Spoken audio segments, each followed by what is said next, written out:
Hello मेरे प्यारे दोस्तों। तो कैसे हो आप सब? आप सबका स्वागत है साइंस की इस प्यारी सी दुनिया में। आज मैं आप सबके लिए लेके आया हूँ क्लास 9th बायोलॉजी का चैप्टर सेल का एक बहुत जरूरी टॉपिक, एक बहुत इम्पोर्टेंट टॉपिक, एक ऐसा टॉपिक जिसे हम अक्सर छोड़ देते हैं या जिससे हम अक्सर चूक जाते हैं ये समझकर कि ये तो इम्पोर्टेंस रखते ही नहीं। क्यों? क्योंकि सेल से थोड़ा सा हटके है सेल से जुड़ा हुआ, बट डायरेक्ट सेल की स्टडी नहीं है, तो हम इसकी इंपॉर्टेंस को भूल जाते हैं, जबकि ये टॉपिक बहुत ज्यादा जरूरी है और इससे क्वेश्चंस पेपर में हमेशा पूछे जाते रहे हैं और पूछे जाते रहेंगे। इसके अलावा ये डेली लाइफ के लिए भी एक इम्पोर्टेंट टॉपिक है जो हमें समझ में आना चाहिए। ठीक है, तो आज हम ये टॉपिक देखेंगे और इस टॉपिक का नाम है डिफ्यूजन एंड ऑस्मोसिस। क्या नाम है? Diffusion and osmosis. डिफ्यूजन और ऑस्मोसिस होता क्या है और ये आखिर ऐसे जरूरी टॉपिक क्यों है, हम इन्हें देखते हैं जरा। अभी हमने पिछली वीडियो में पढ़ा था कि जो सेल मेम्ब्रेन है इसके बहुत सारे फंक्शन होते हैं, क्योंकि हमारी सेल की आउटर मोस्ट कवरिंग है, आउटर मोस्ट मेम्ब्रेन है। तो जैसे घर का गेट होता है उससे अंदर बाहर आते जाते हैं, ऐसे सेल मेम्ब्रेन से भी हमारी बहुत सारी चीजें अंदर बाहर आती जाती हैं, जैसे गैसेस, ऑक्सीजन जो हम सांस में ले रहे हैं, CO2 जो सांस में छोड़ रहे हैं, हमारे न्यूट्रिएंट्स जो भी हम खा रहे हैं, वेस्ट मटेरियल जो वेस्ट मटेरियल प्रोड्यूस हो रहा है। ठीक है, तो ये सब कैसे अंदर बाहर आ जा रहा है? दो प्रोसेस की हेल्प से, या तो डिफ्यूजन या फिर ऑस्मोसिस की हेल्प से। ठीक है, जैसे हमें मान लिया कहीं दूर जाना है तो हम दो तरीके से जा सकते हैं, या तो ट्रेन से जा सकते हैं या फिर एरोप्लेन से जा सकते हैं। ठीक है, या फिर हमें समुद्र पार जाना है तो भी हम दो तरीके से जा सकते हैं, या तो शिप से जा सकते हैं या फिर अगेन एरोप्लेन से जा सकते हैं। ठीक ऐसे ही सेल के अंदर बाहर जो भी चीजें एक्सचेंज होती हैं वो भी दो तरीके से हो सकती है, या तो डिफ्यूजन से या फिर ऑस्मोसिस से। और भी तरीके होते हैं लेकिन हमें जो यहाँ पे पढ़ने हैं वो पढ़ने हैं डिफ्यूजन एंड ऑस्मोसिस। ठीक है, जैसे आप इसका एक एग्जांपल और ले सकते हो। स्कूल जा रहे हो आप, तो स्कूल में एंट्री के लिए आपके पास दो तरीके हैं, या तो आप स्कूल की ड्रेस में हो या फिर आपके पास स्कूल का आई कार्ड हो। कम से कम इनमें से एक चीज जरूर हो, दो तरीकों में से। स्कूल की ड्रेस में हो तो स्कूल में एंट्री मिल जाएगी, और मान लें किसी दिन आपकी स्कूल की ड्रेस नहीं है लेकिन आपको जाना है तो आप आई कार्ड दिखाकर भी जा सकते हो और कह सकते हो आज मेरे पास ड्रेस नहीं है, मेरी अभी धुली नहीं है, कुछ भी जो भी रीजन है। ठीक है, ऐसे ही सेल के अंदर भी या बाहर भी जो चीजें आती जाती हैं दो तरीके से आती जाती हैं, डिफ्यूजन एंड ऑस्मोसिस, और इनका डेली लाइफ से क्या कनेक्शन है ये भी देखते हैं। ठीक है, तो डिफ्यूजन आपने केमिस्ट्री में भी पढ़ा होगा। डिफ्यूजन क्या होता है? The movement of particles. अगर हम साइंस की लैंग्वेज में इसकी डेफिनेशन याद करें तो वो इस प्रकार है और ये बहुत जरूरी है। The movement of particles from their higher concentration to their lower concentration. Movement of particles from their higher concentration to lower concentration is called diffusion. ठीक है, ये यहां पे लिखा है। The movement of particles from their higher concentration to lower concentration is called diffusion। ठीक है, अब पहले तो हम ये वर्ड समझ लेते हैं, बहुत अजीब अजीब से वर्ड हो जाते हैं, भारी वर्ड हो जाते हैं एकदम। कंसंट्रेशन क्या है, हाइयर क्या है, लोअर क्या है। ठीक है, असल में ये बहुत सिंपल सी चीज है। जैसे आप बच्चे हो, अब आप किससे रुपए लेते हो? मम्मी पापा से, क्योंकि उनके पास रुपए हैं, तुम्हारे पास नहीं है तो ये तुम्हें दे देते हैं। अब तुम स्कूल जाते हो तो नॉलेज, शिक्षा किससे लेते हो? ज्ञान किससे लेते हो? टीचर से। क्यों? क्योंकि टीचर के पास नॉलेज है, शिक्षा है, तुम्हारे पास नहीं है तो वो तुम्हें दे रहे हैं। ठीक है, अब तुम स्कूल जा रहे हो, कहीं पार्टी में जा रहे हो और तुमने एकदम सेंट लगाया तो क्या होता है? सेंट डिब्बी में बहुत सारा है और बाहर हवा में नहीं है, तो जैसे तुम खोलते हो, दबाते हो, उसको पुश करते हो तो सेंट बाहर आ जाता है, उसकी खुशबू चारों तरफ फैल जाती है। ये भी डिफ्यूजन है। जैसे आप खाना खा रहे हो, मम्मी टेस्टी खाना बना रही है तो उसकी खुशबू दूर से ही आ जा रही है किचन में से। क्यों?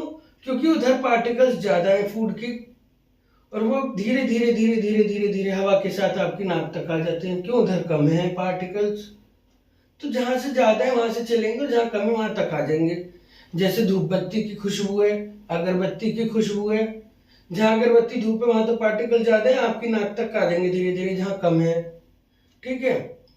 इसके अलावा इसको एक तरीके से और समझ सकते हैं, जैसे पानी है, पानी कहां से कहां को बहता है? हमेशा ऊंचाई से नीचाई को बहता है, ढाल पे बहता है हमेशा। ठीक है। तो इस तरह से हर चीज हमेशा ऊंचे से नीचे की तरफ आ रही है, ऊपर से नीचे को आ रही है।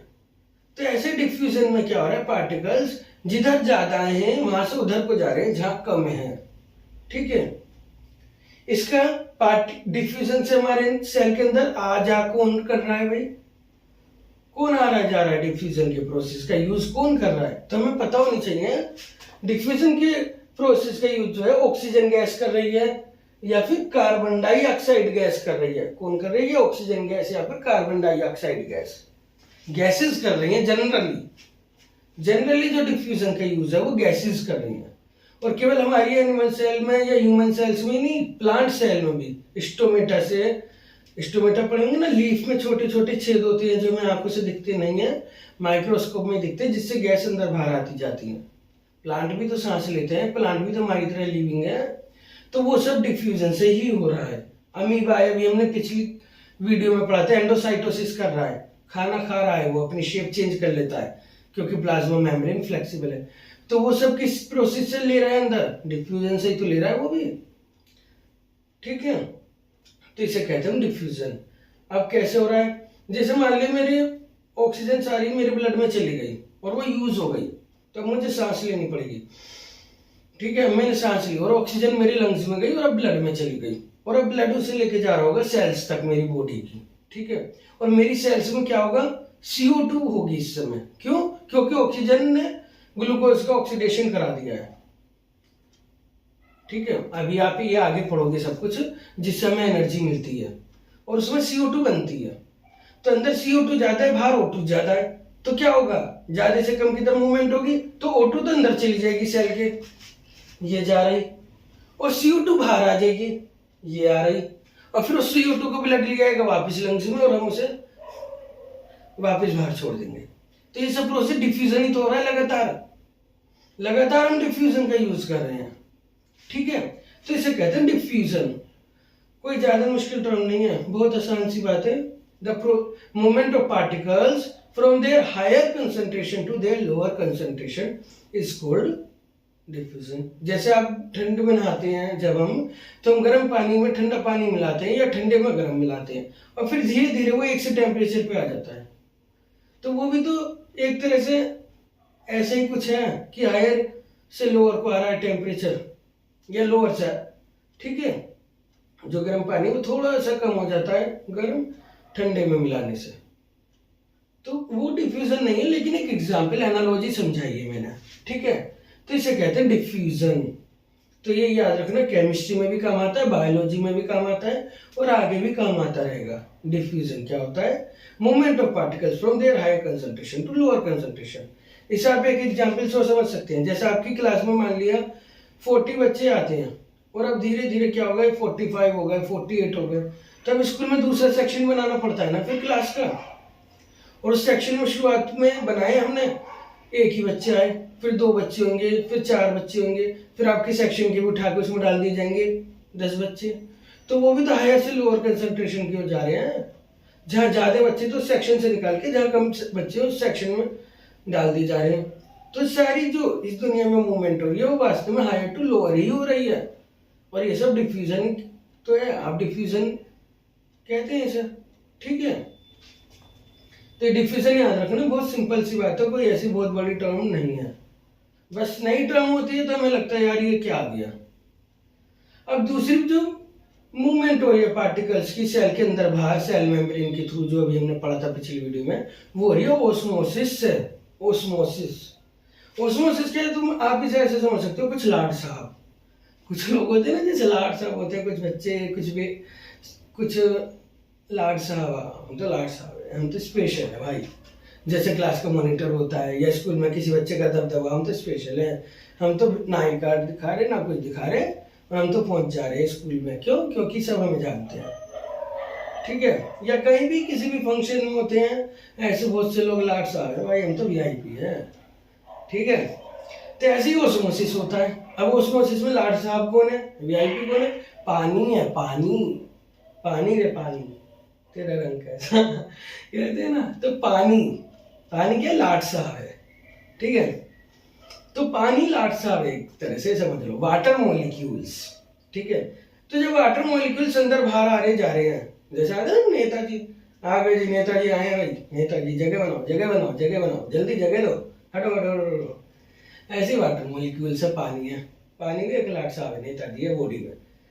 और वैसे भी पानी के बिना तो कुछ भी नहीं है, जल ही जीवन है, चाहे एनिमल्स हो प्लांट्स हो या हम ह्यूमन बींग्स। और इतनी गर्मी में तो वैसे भी पानी बार बार चाहिए पीने के लिए। ठीक है, क्योंकि हमारी बॉडी का 70% तो पानी है। ऐसे क्यों कहा जाता है, ये समझ आ रहा है? क्योंकि हमारी सेल के अंदर जो साइटोप्लाज्म भरा हुआ है वो भी तो वास्तव में पानी ही है। कैसे है पानी, ये भी हम पढ़ेंगे इसी में ही पढ़ेंगे, ओस्मोसिस में। तो हमारी पूरी बॉडी सेल से मिलकर बनी है और सेल का साइटोप्लाज्म पानी है।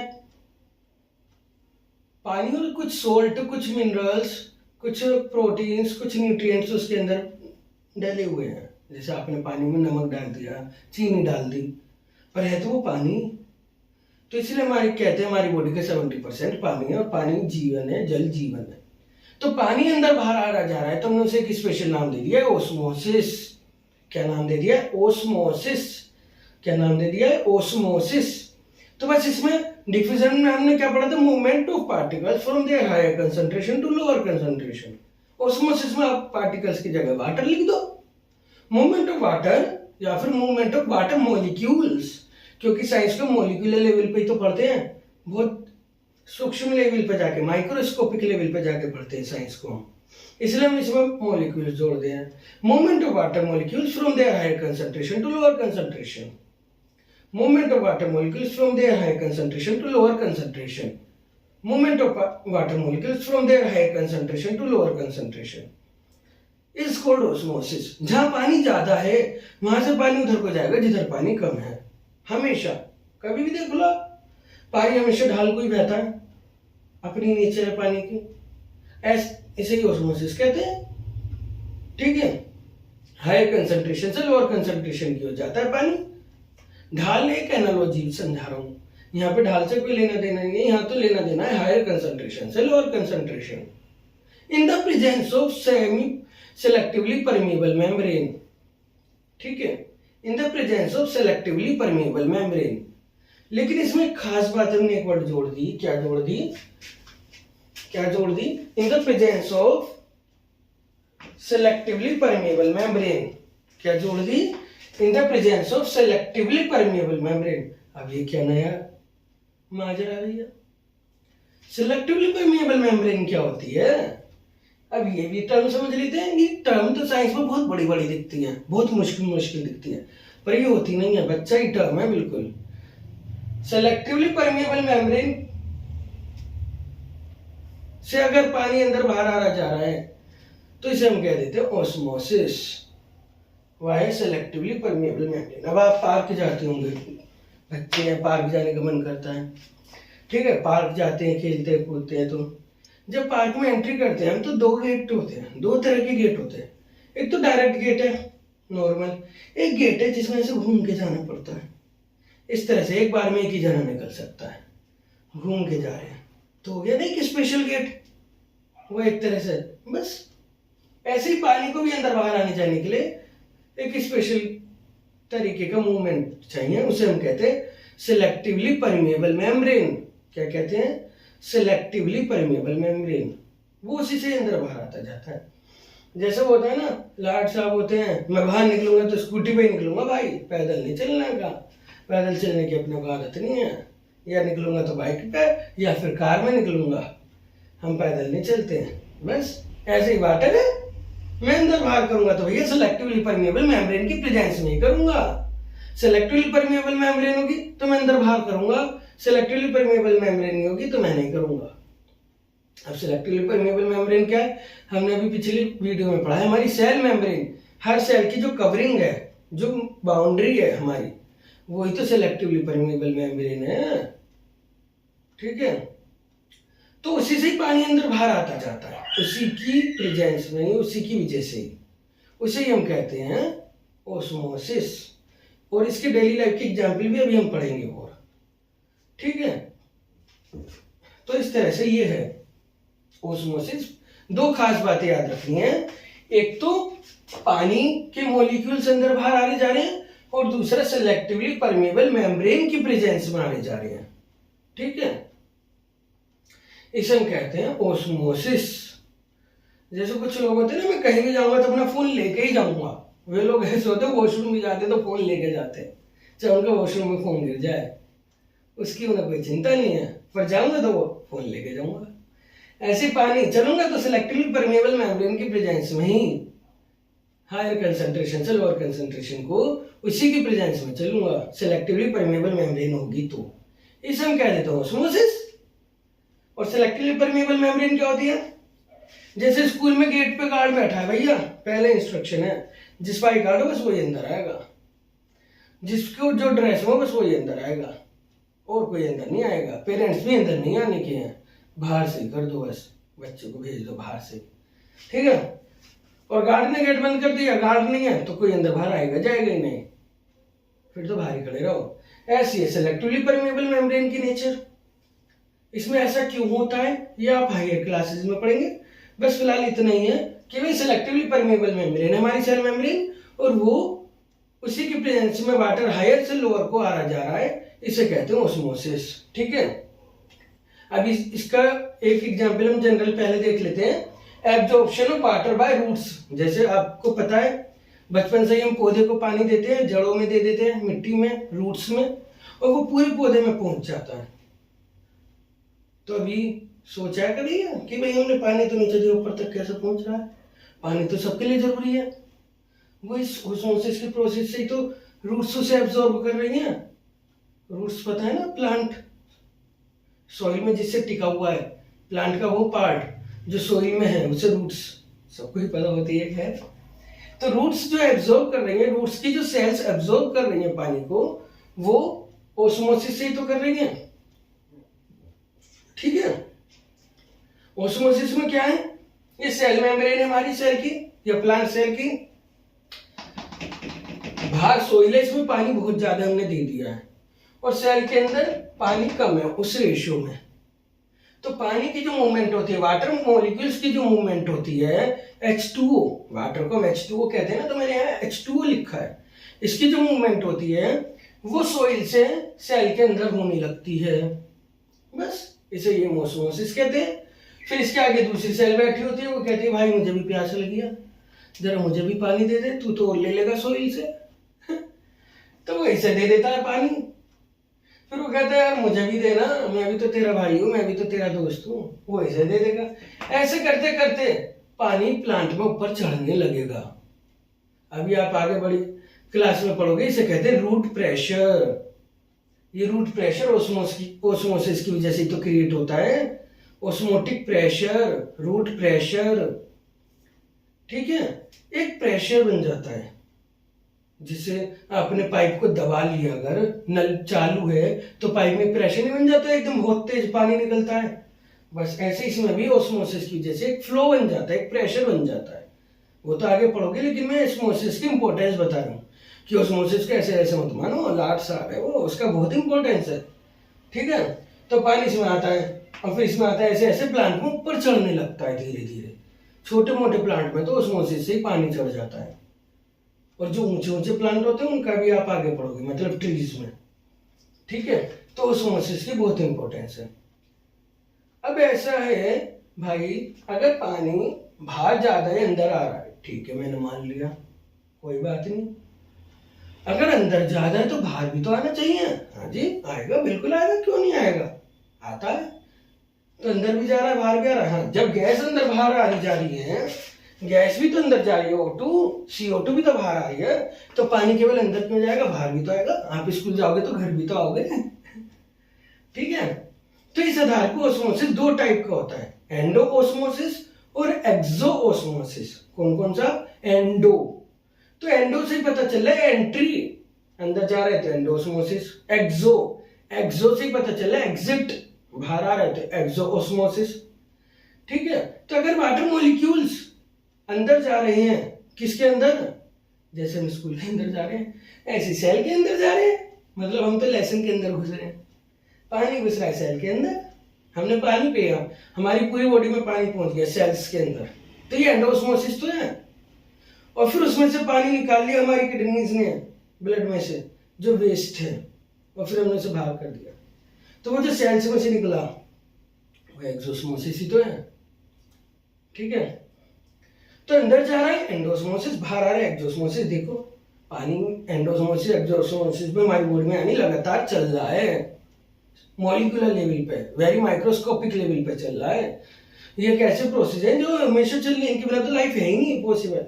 हमारी बॉडी में पता नहीं कितनी रिएक्शंस लगातार चल रही हैं, कितने प्रोसेस लगातार चल रहे हैं, तभी हम जीते हैं। ठीक है, तो एंडोस्मोसिस और एक्सोस्मोसिस, एंडो एक्सो, ये वर्ड तो साइंस के लिए आप कैसे भी याद कर लो। एंडो जहां भी आगे अंदर, एक्सो जहां भी आगे बाहर। ठीक है, तो एंडो की डेफिनेशन क्या बनेगी? बिल्कुल ऑस्मोसिस से ही बना दो, movement of water particles inside the cell into the cell, ये लिखा है, movement of water inside the cell. जब सेल के अंदर पानी जा रहा है, जैसे आपने गुब्बारा लिया, नल के नीचे लगा दिया, उसमें पानी भर दिया, ये एक एनालॉजी है, एनालॉजी से समझा रहा हूं। ऐसे सेल के अंदर भी पानी जा रहा है, तो इसे हम कहते हैं एंडोस्मोसिस। लेकिन इसके आगे कंडीशन है, जरा वो ध्यान से पढ़ लेना। when it is placed in hypotonic solution, in hypotonic, when it is placed in hypotonic solution, it मतलब यहाँ पे जो है वो सेल है हमारी, cell when cell is placed inside the hypotonic solution, जब सेल को हाइपोटोनिक सॉल्यूशन के अंदर रखा जाता है, केवल तभी पानी अंदर जाता है। अब आप कहोगे भाई ये क्या नया माजरा है, यहाँ तो एक के बाद एक नई टर्म आती जा रही है, दिमाग खराब हो रहा है। पहले एक टर्म याद नहीं होती साइंस की, अब 100 टर्म याद नहीं पड़ रही है। कोई मुश्किल नहीं है, बहुत सिंपल सी चीज है। जैसे ओस्मोसिस पढ़ा, एंडोस्मोसिस पढ़ा, ऐसी हाइपोटोनिक पढ़ लो आप। हाइपो क्या, मान लिया आप दोस्तों या दो भाई हैं, या फिर हाइपो ऐसे समझ लो आपके पापा है और आपको, तो पैसा किस पे है? पापा पे है। तो कौन किसको देगा? पापा ही तो आपको देंगे।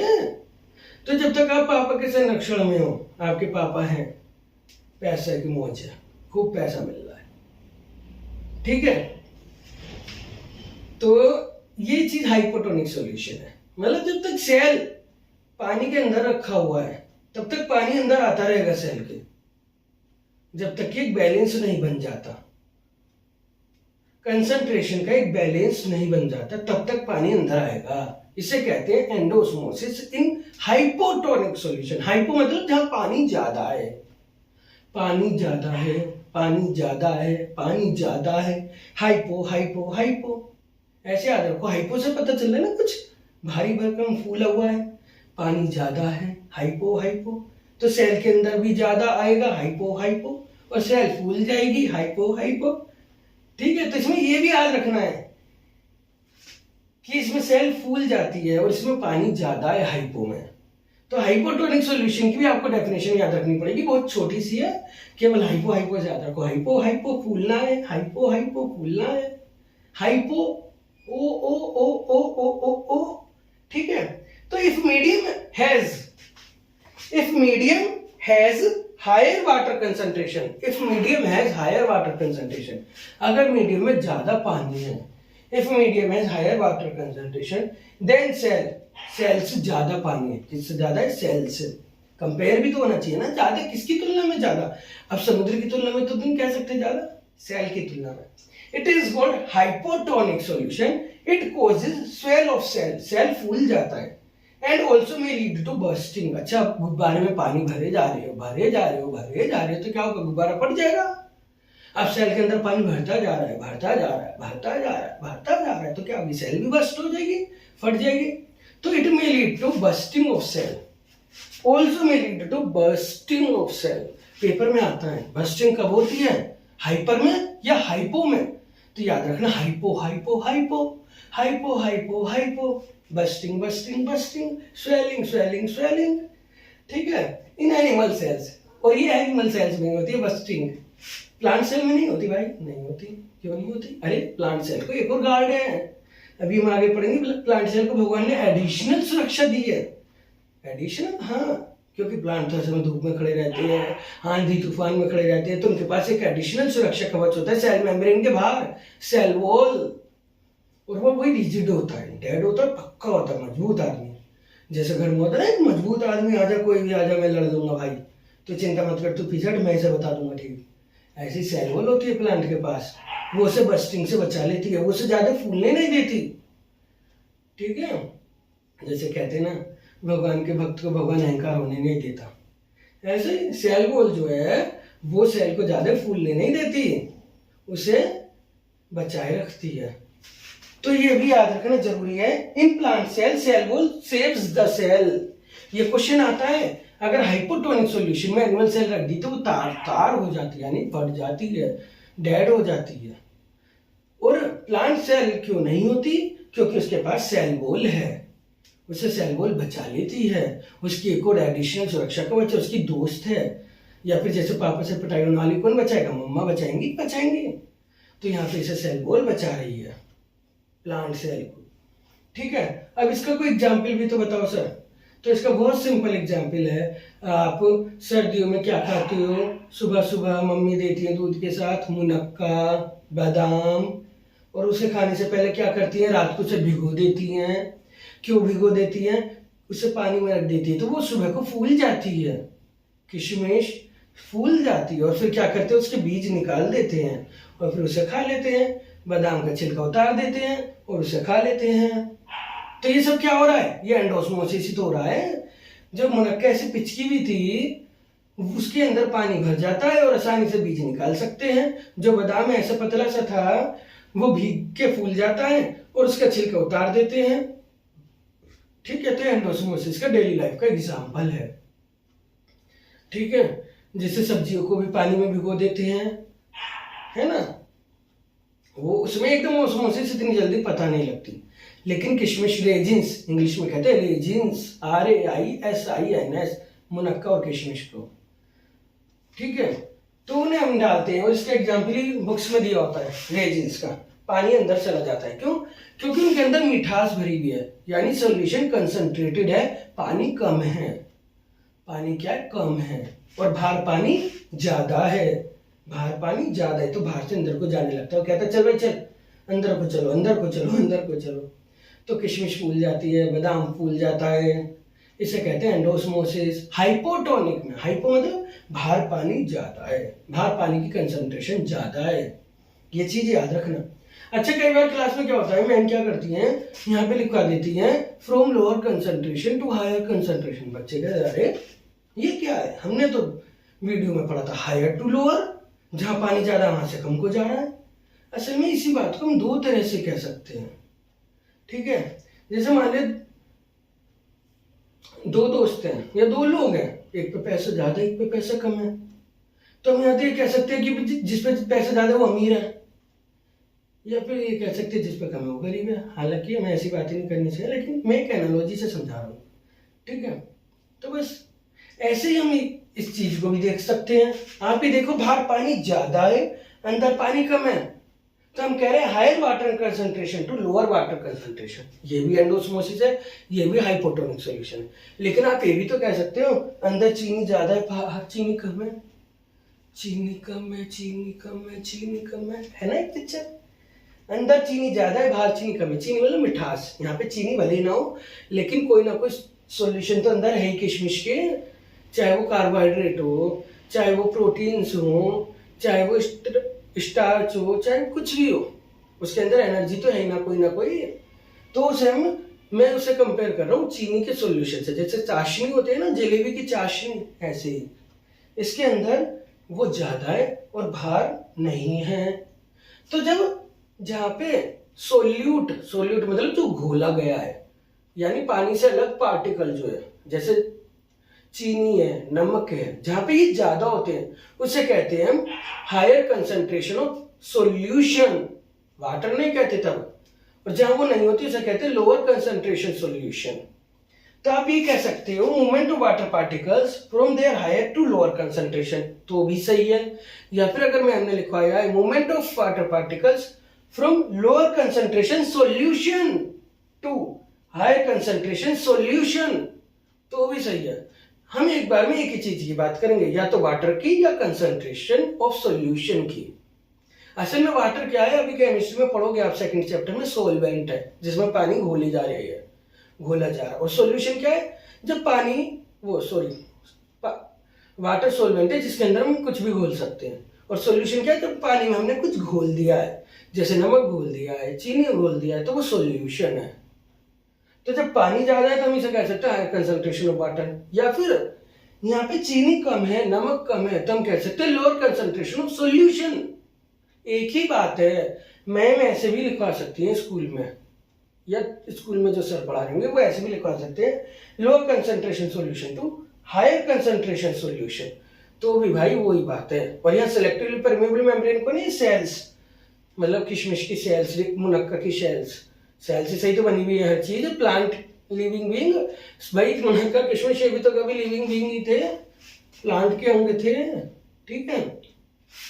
तो इसे हम कहते हैं endosmosis in hypotonic, endo hypo, endo hypo, endo hypo, swell swell swell, higher concentration of water to lower concentration of water, या फिर lower concentration solution to higher concentration solution, ठीक है। तो इस तरह से आप एंडोस्मोसिस समझ सकते हैं, हाइपोटोनिक सॉल्यूशन समझ सकते हैं, ओके। अब हम चलते हैं दूसरे पार्ट पे, एक्सोस्मोसिस या हाइपरटोनिक। एक सेकंड दीजिए।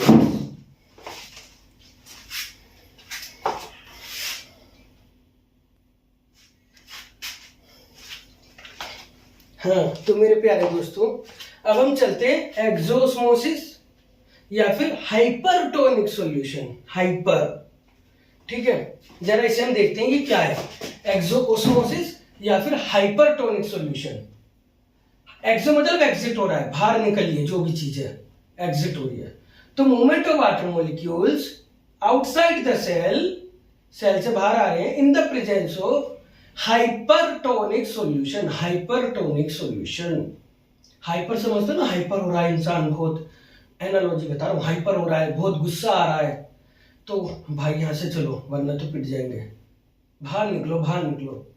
जब टीचर गुस्सा आ जाता है, हाइपर हो जाते हैं, या घर में मम्मी पापा को गुस्सा आ जाता है, हाइपर हो जाते हैं, तो कहते नहीं भाई यहाँ से चलो, अभी थोड़ी देर के लिए चलो वरना कहीं पिटाई ना हो जाए। तो ऐसे यहाँ पे भी है, एक्सोस्मोसिस हाइपरटोनिक में, हाइपर में पानी कहता है भाई बाहर चलो, बाहर चलो, बाहर चलो, तो हाइपर बाहर जा रहे हैं, एक्सोस्मोसिस हो रहा है, ठीक है, ओके। अब जैसे बैलून का पानी बाहर निकलेगा तो क्या होगा भाई, बैलून की हवा बाहर निकलेगी तो क्या होगा भाई, वो पिचक जाएगा ना। जब सेल का पानी बाहर निकलेगा तो क्या होगा भाई, सेल पिचक जाएगी ना, ठीक है। वहां तो सेल फूल रही थी, किशमिश फूल गई, मुनक्का फूल गई, रेजिन्स, बादाम फूल गया, एप्रीकोट, एक क्वेश्चन एप्रीकोट पे भी आ जाता है, कोई भी सेल हो फूलेगी, यहाँ पे क्या होगा, पिचकेंगी, श्रिंक हो जाएंगी, श्रिंक, क्या हो जाएंगी, श्रिंक। तो याद रखना हाइपर, हाइपर, हाइपर, आर आ रहा है, हाइपर आर आ रहा है, श्रिंक, श्रिंक, श्रिंक, आर आ रहा है। तो हाइपर में श्रिंक हो रही है, हाइपर में श्रिंक हो रही है, एक्सोस्मोसिस हो रहा है। हाइपर में बाहर निकलो भाई, बाहर निकलो, डर लग रहा, बाहर निकलो, पिटाई ना हो जा, तो एक्सोस्मोसिस करना पड़ेगा, एक्सोस्मोसिस करना पड़ेगा, hyper exosmosis, shrinkage, shrinkage, R R R R R R R R, hyper shrinkage, hyper shrinkage, hyper shrinkage, hyper shrinkage. Hyper में ऐसे हो गया पिचक श्रिंक भाई, ऐसे है, ठीक है। तो किस में हो रहा है, एक्सोस्मोसिस हो रहा है, एक्सोस्मोसिस, ठीक है। तो ये पढ़ना है बस, movement of water outside the cell when it is placed in hypertonic solution. और हाइपरटोनिक क्या है, if medium has lower water concentration then cell, मतलब बाहर पानी कम है, अंदर पानी ज्यादा है, ठीक है। अब इसे भी उल्टा करके समझ सकते हो, अंदर चीनी कम है, बाहर चीनी ज्यादा है। याद रखो जब पानी ज्यादा वहां चीनी कम है, और जब पानी कम है वहां चीनी ज्यादा है, ठीक है। यानी कहने का मतलब है जब पानी ज्यादा है, वहां पानी की कंसंट्रेशन हाई है और सॉल्यूशन की कंसंट्रेशन लो है, और जब पानी कम है, जहां पानी आ रहा है, बाहर आ रहा है ना, बाहर पानी कम है, तो वहां पानी की कंसंट्रेशन तो कम है पर सॉल्यूशन की कंसंट्रेशन ज्यादा है, तो उसे हम कहते हैं hypertonic condition. Hypertonic, hyper hyper hyper, ठीक है। अब ऐसे भी तो हो सकता है भाई बहुत ज्यादा पिचक गए हम, तो भाई हम तो बहुत ज्यादा पिचक गए, बहुत ज्यादा, तो इसे कहते हैं प्लाज्मोलिसिस। क्या कहते हैं? प्लाज्मोलिसिस।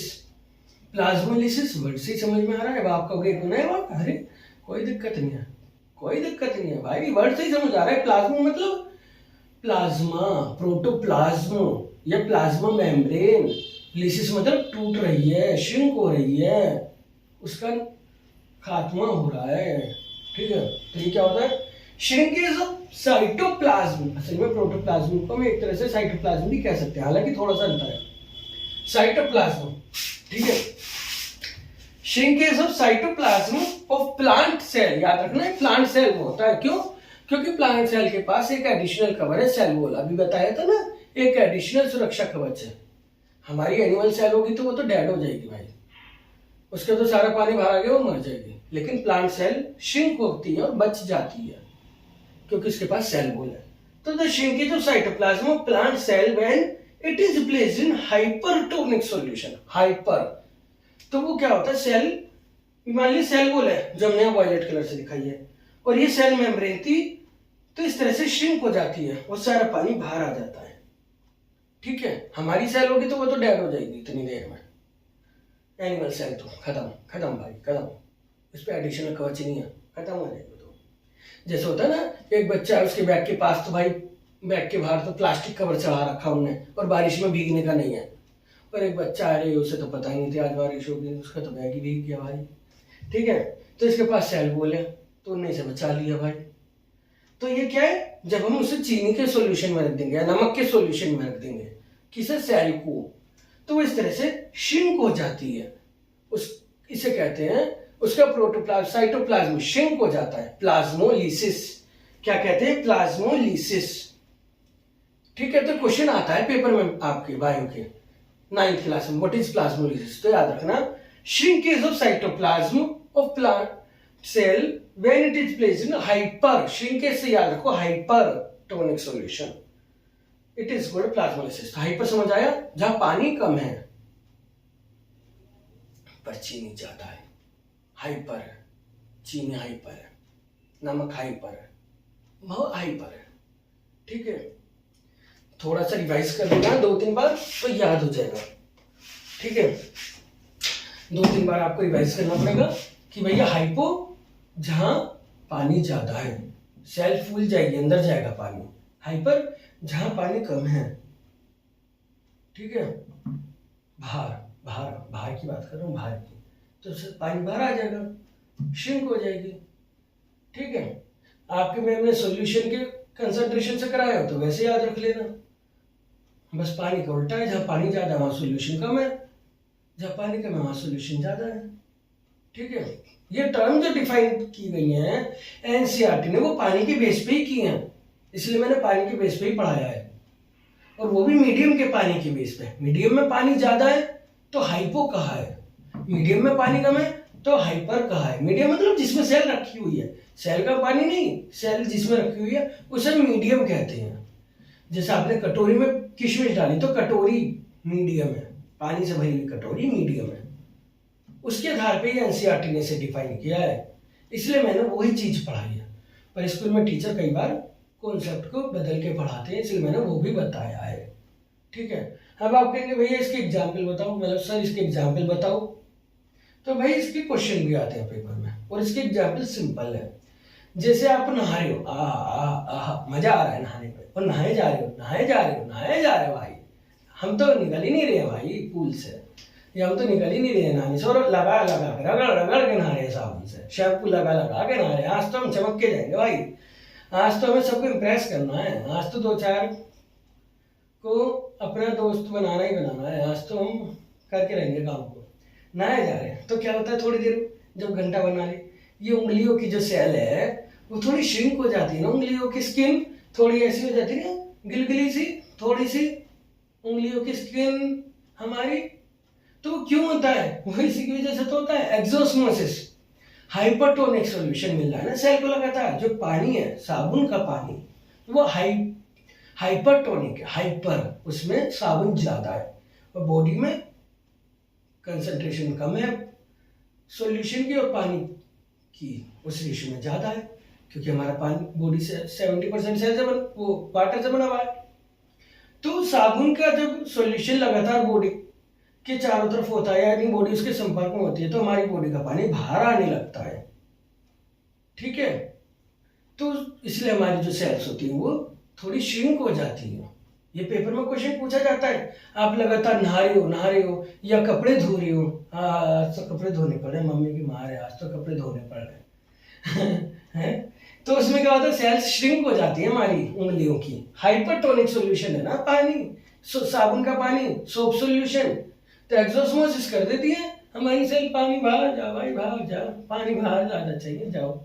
अच्छा, आपने देखा होगा जैसे नहाते हैं इस तरह से हम, तो उसके बाद एकदम नहाने के बाद प्यास लगती है, भाई पानी पी लो, गर्मी हो रही है, ठंडा ठंडा पानी पियेंगे आज तो, या शिकंजी पियेंगे, कोल्ड ड्रिंक पियेंगे, शरबत पियेंगे, रूअफ़ज़ा पियेंगे, मैंगो शेक पियेंगे, एकदम प्यास लगती है, क्योंकि बॉडी में पानी की कमी हो जाती है। जब पानी बाहर आ गया तो बॉडी में पानी की कमी हो जाएगी ना, नहाने से डिहाइड्रेशन भी हो जाता है, इसलिए नहाते प्यास लगती है। ऐसा देखना, पता लगेगा आपको, ये डेली लाइफ की कॉन्सेप्ट है आपके 9th 10th में, कोई नई चीजें नहीं है बहुत। ठीक है, हाइपरटोनिक। अच्छे क्वेश्चन ऐसे भी आ जाता है कि भाई हम पानी पी रहे थे और हमने गलती से खेल खेल में एक्सपेरिमेंट करा और उसमें नमक ज्यादा मिला दिया, अरे आज तो ज्यादा नमक की शिकंजी पी के देखते हैं क्या होता है, और फिर पता लग रहा भाई बात उल्टी उल्टी उल्टी उल्टी उल्टी उल्टी, ये क्या हो गया भाई, ये क्या हो गया, उल्टी उल्टी लग गई, अरे उल्टी उल्टी लग गई भाई। इसका रीजन है यही हाइपरटोनिक साहब, हाइपरटोनिक एक्सोस्मोसिस। जब आप नमक का पानी पी रहे हो और उसमें नमक ज्यादा है, पानी कम है, तो हाइपर है ना, श्रिंक, हमारी सेल्स का पानी बाहर आ जाता है, वो श्रिंक हो जाती है और उनका पानी बाहर आ जाता है, और जब उनका पानी बाहर आ जाता है पेट में सब पानी, तो उल्टी होने लगती है, ईचिंग होती है बॉडी में, उल्टी आ जाती है, तो वोमिटिंग हो जाती है। ऐसा भी क्वेश्चन है कि आपका जो नमक का पानी पीने से उल्टी क्यों आती है, क्योंकि एक्सोस्मोसिस हो जाता है, हाइपरटोनिक सॉल्यूशन होता है वो, और उसके बाद पानी भर की उल्टी होती है। ठीक है, उसके बाद भी डिहाइड्रेशन हो सकता है बॉडी में, तो ऐसा खेल नहीं करना कभी। ठीक है, तो ये हाइपरटोनिक साहब बड़े इंपॉर्टेंट है भाई, बड़ा रोल है इनका लाइफ में। ठीक है, एक्सोस्मोसिस करा रहे हैं, बहुत ज्यादा रोल है। ठीक है, ये प्लाज्मोलिसिस भी मैंने आपको बता दिया। ओके, प्लाज्मोलिसिस का एग्जांपल सुनना चाहोगे? बहुत सिंपल है, जैसे सब्जी बन रही है, आलू डाले मम्मी ने मोटे मोटे, वाह आज तो आलू की सब्जी खाएंगे, और जब बन गई तो ऐसे पिचक गए भाई, कहाँ गया पानी, अरे वो मसाला था ना, सब्जी का रेशा था ना, हाइपरटोनिक था, हाइपर, तो आलू का पानी बाहर आ गया। कभी देखा है आलू तो शादी में इतने बड़े बड़े डाले जा रहे हैं और तलने के बाद इतने से रह गए। ठीक है, पानी बाहर आ जाता है, तो हाइपर, हाइपर श्रिंकेज। ठीक है, तो ये सब याद रखो, बहुत सिंपल सी बात है। एक और चीज ले सकते हो, 4 आंवले का मुरब्बा, ठीक है, और ले सकते हो अचार, मसाले के तेल में होता है हाइपर। ठीक है, वैसे तो अचार को पहले सुखाया भी जाता है, पर बाकी वो पिचक जाता है ना, देखा होगा, हाइपर सॉल्यूशन, हाइपर।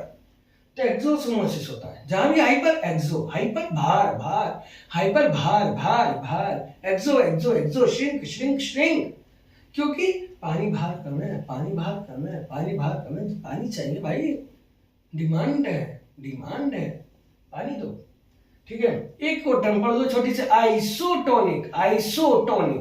अब हम अगली टर्म पे आ गए बच्चों, आइसोटोनिक। आइसो याद रखना, साइंस में जहां भी आएगा सेम बात भाई, सेम, तू मैं बराबर है, कोई दिक्कत नहीं भाई, हम दोनों एक से ही है, भाई तो है। आइसोटोनिक, जब सेल को एक ऐसे सॉल्यूशन में रखो जिसमें पानी उतना ही हो जितना हमारी सेल के अंदर है, तो पानी अंदर बाहर, नो नेट मूवमेंट, याद रखना, नो नेट मूवमेंट, मूवमेंट हो रही है बट नेट मूवमेंट नहीं हो रही। जैसे तुमने अपने दोस्त को 10 रुपए दिए, उन्होंने भी तुम्हें 10 रुपए दे दिए, तो पैसे की अदला बदली तो हुई पर नेट मूवमेंट नहीं हुई। तुमने तो 10 का नोट दिया, उन्होंने तुम्हें 1-1 के सिक्के दे दिए, बस इतना ही तो अंतर है। तो नो नेट मूवमेंट कब? जब दोनों तरफ एक सी अमाउंट है पानी की। जैसे तुमका भी 10 रुपए, दोस्त का भी 10 रुपए, तो फिर क्या करना है भाई? फिर तो दोनों पे 1 रुपए है, फिर तो इधर से उधर फ्लो होएगा ही नहीं पैसों का। तो ऐसे यहाँ पे आइसोटोनिक सेल वैसी की वैसी पड़ी रहेगी, ठीक है। तो अब कभी कभी पूछ लेता है आइसोटोनिक में क्या मूवमेंट हो रही है? कुछ नहीं हो रही, नो नेट मूवमेंट, ठीक है। ये याद रखना इस तरह से दोनों, एंडोस्मोसिस भी एक्सोस्मोसिस भी। एंडो अंदर, hypo hypo hypo, swell swell swell, exo भार भार भार, hyper hyper hyper, shrink shrink shrink, R की आवाज लगातार, भार हाइपर श्रिंक, ठीक है। कौन डिफाइन कर रहा है इसे? मूवमेंट को पानी के मॉलिक्यूल की कंसंट्रेशन। एनसीईआरटी ने भी यही बताया है आपकी बुक में। जहां पानी ज्यादा है उसे हम कहेंगे हायर वाटर कंसंट्रेशन, जहां कम है लोअर, ठीक है। चीनी का सॉल्यूशन में पानी कम है हमेशा, यही याद रखना। सेल में उसकी कंपैरिजन में पानी ज्यादा है हमेशा, यही याद रखना। और जहां केवल पानी है तो पानी वहां पे ज्यादा और सेल में उस कंपैरिजन में कम है। ये कुछ बातें याद रखना, ठीक है। जैसे पापा पे पैसे ज्यादा है, हम पे कम है ठीक है। तो बिल्कुल सिंपल सी बात है। ये हमारे एक दोस्त पे ज्यादा है यार, वो तो, और हम ठहरे, हाँ भाई दे दो, ठीक है। तो इस तरह से कॉमन सा टॉपिक है लाइफ से जुड़ा हुआ। Thank you so much. Video को सब्सक्राइब करें, शेयर करें, लाइक करें, अपने और दोस्तों को भी दिखाएं। थोड़ा सा इंपॉर्टेंट टॉपिक है, अच्छा लगेगा। Thank you. और इस स्लाइड को आप नोट्स की तरह भी यूज़ कर सकते हैं। Thank you. और वीडियो को पूरा ज़रूर देखें।